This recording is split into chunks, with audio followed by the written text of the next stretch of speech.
Assalamualaikum warahmatullahi wabarakatuh. Perkenalkan, nama saya Nur Hasna Maulida, saya dari kelas 12 MIPA 1. Akan menjelaskan tentang aksi Tritura. Naiknya Letnan Jenderal Soeharto ke kursi kepresidenan tidak jauh dari peristiwa G30 SPKI, dan ini merupakan titik awal dari berakhirnya kekuasaan Presiden Soekarno dan hilangnya kekuasaan politik PKI di peraturan politik Indonesia. Peristiwa tersebut membuat rakyat marah, bahkan keadaan semakin ricuh karena keamanan, pertahanan, dan juga ekonomi negara semakin menurun. Para pelajar, mahasiswa, guru, wanita, bahkan buruh membuat suatu perkumpulan yang sangat beragam. Namun pada akhirnya mereka berkumpul menjadi satu yang mereka beri nama Front Pancasila. Adanya Front Pancasila membuat keadaan semakin ricuh karena mereka semakin luas untuk menuntut pembubaran PKI, dan bahkan keadaan bertambah panas karena ekonomi di negara saat itu semakin memburuk. Perasaan tidak puas terhadap keadaan membuat para pemuda dan mahasiswa mencetuskan Tritura, Tri Tuntutan Rakyat.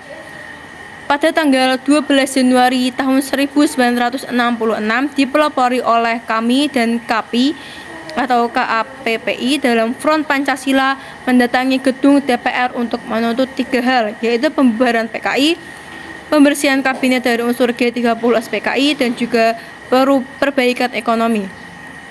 Tuntutan tersebut membuat Presiden Soekarno membubarkan PKI, namun itu belum membuat para rakyat puas. Pada akhirnya Presiden Soekarno merubah Kabinet Dwi Kora menjadi Kabinet 100 Menteri.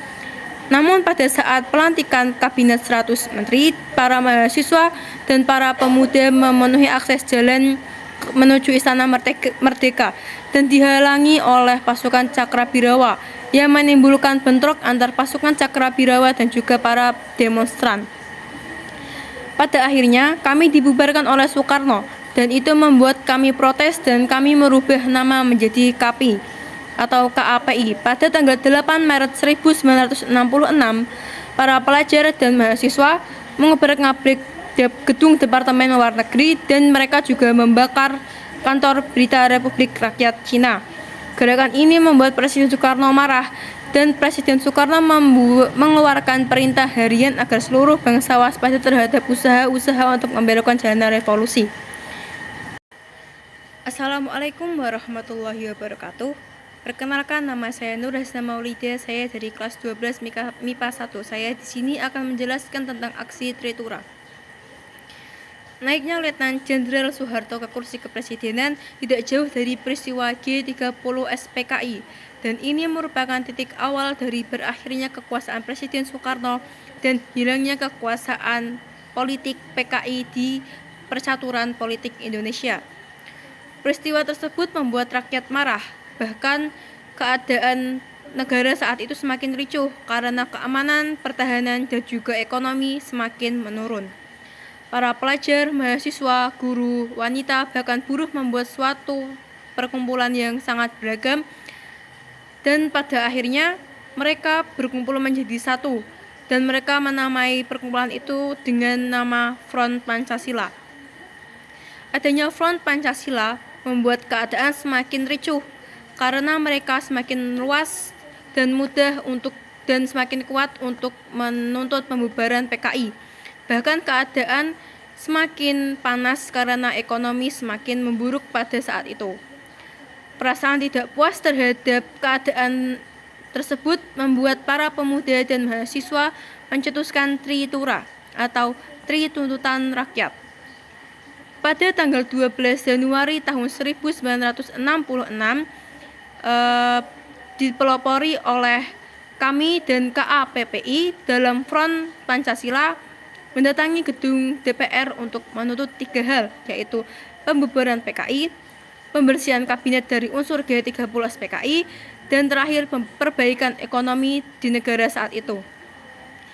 Tuntutan tersebut membuat Presiden Soekarno membubarkan PKI, namun itu belum membuat para rakyat puas. Pada akhirnya Presiden Soekarno merubah Kabinet Dwi Kora menjadi Kabinet 100 Menteri. Namun saat pelantikan Kabinet 100 Menteri, para pemuda dan mahasiswa memenuhi akses jalan menuju Istana Merdeka, dan itu dapat dihalang oleh pasukan Cakrabirawa yang menimbulkan bentrok antar pasukan Cakrabirawa dan juga para pendemonstrans. Pada akhirnya kami dibubarkan oleh Soekarno dan keputusan itu membuat kami protes dan kami merubah nama menjadi KAPI. Pada tanggal 8 Maret tahun 1966, para pelajar dan mahasiswa mengobrak-ngabrik gedung Departemen Luar Negeri dan mereka bahkan membakar gedung Berita Republik Rakyat Cina. Gerakan ini membuat Presiden Soekarno marah dan Presiden Soekarno mengeluarkan perintah harian agar seluruh bangsa waspada terhadap usaha-usaha untuk membelokkan jalannya revolusi. Sekian yang dapat saya sampaikan. Terima kasih. Wassalamualaikum warahmatullahi wabarakatuh.